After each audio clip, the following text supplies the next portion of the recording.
suis issu d'un pays qui subit plus les effets néfastes du changement climatique. Et dans mon pays, les températures sont à l'extrême et nous subissons les phénomènes des inondations, des sécheresses ainsi que des pénuries d'eau potable. Et je suis là à la COP pour porter la voix de la jeunesse tchadienne aux côtés de ma délégation, mes autorités qui sont ici présentes. Je souhaite, et ça me tient à cœur, aux décideurs qui sont actuellement à Belém, de prendre le problème de notre planète au sérieux. Car les scientifiques annoncent une 6e extinction de vie sur Terre appelée Holocène. Je demande aux décideurs qui sont actuellement à Belém de traduire leurs paroles, leurs discours en actes. Sinon, la crise est cruciale.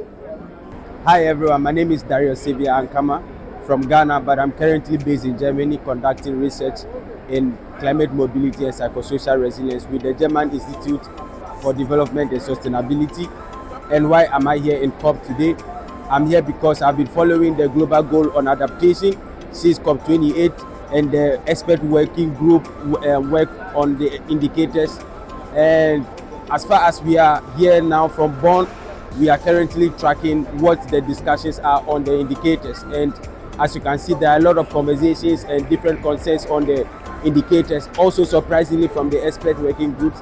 So we would have a new test by the end of the day that was going to give us a way forward on how to engage with the informal test on the global goal on adaptation and also the indicators. So hopefully we have a very ambitious way forward, and hopefully the indicators are adopted so that communities that are impacted by climate change can have some form of relief in terms of implementation of the global goal on adaptation. Thank you very much. Welcome to Belém. My name is Nadia Usu, a youth activist and an Include platform member. Today we're having a session, a high-level fireside with AU ECOSOC and ECOWAS IRERA. Our session is going to talk about just transition, how Africa can transition better. So in the next 15 minutes, we're going to have a dialogue with high-level key persons talking about how just transition works and works better for Africa. Thank you so much. And I come from Italy. And I'm here at COP working on 3 main goals for this COP.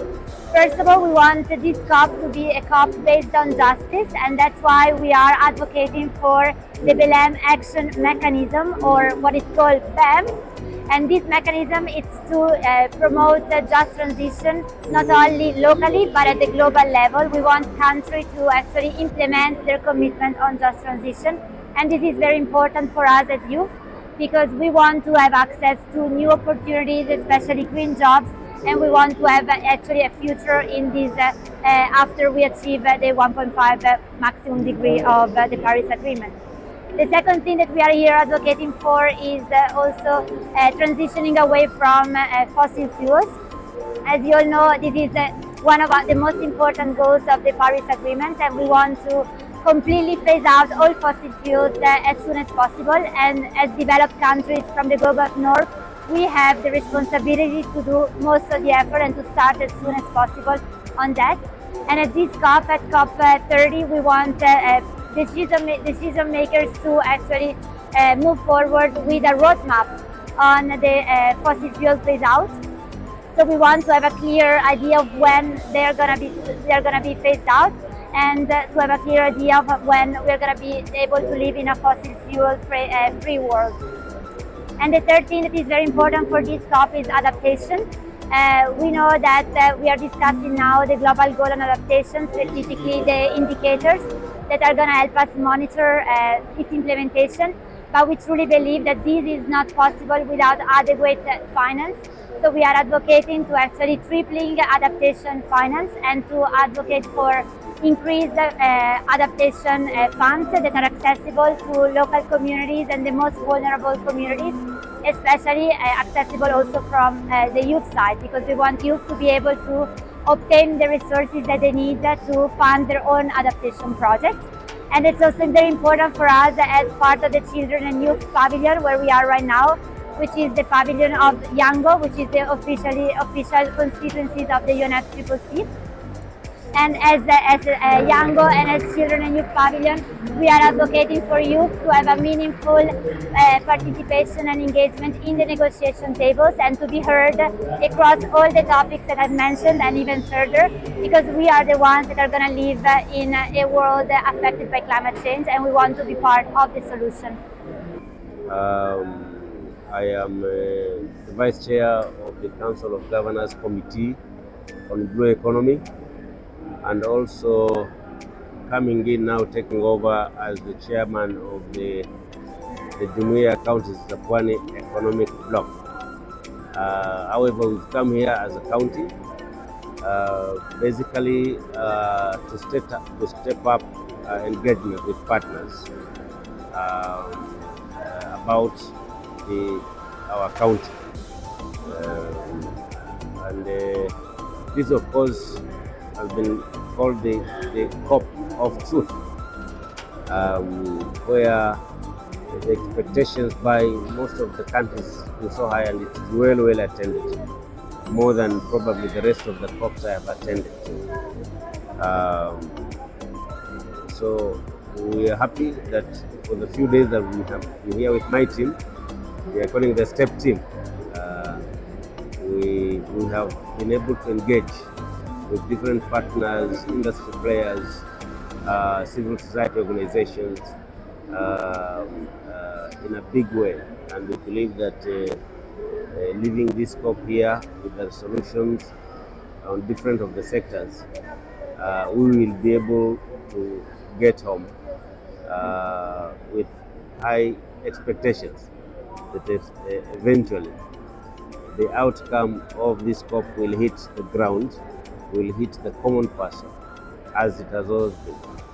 Yes, there was a question that who were asking, what do you think about the COPs?